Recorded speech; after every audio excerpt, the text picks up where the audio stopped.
நான் தன்னந்தனியாளு நீ ஏளனமா பாரு. கொஞ்சம் நவுந்தனா இங்க 8 கோடி பேரு. மிரல போது ஸ்டேட்டு எங்க விசிலு சத்தம் கேட்டு. நல்லவங்க வாழ நீ விசிலு கடி ஓட்ட.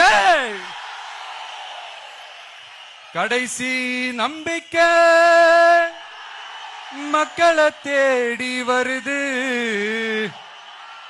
அதை இறுக்கி புடிச்சு ஒரு வரலாறு எழுது.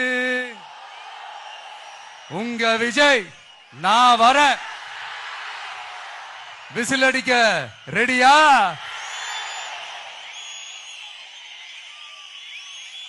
கான்பிடண்டா இருங்க. நல்லதே நடக்கும். வெற்றி நிச்சயம். மீண்டும் சந்திக்கும் வரை நன்றி.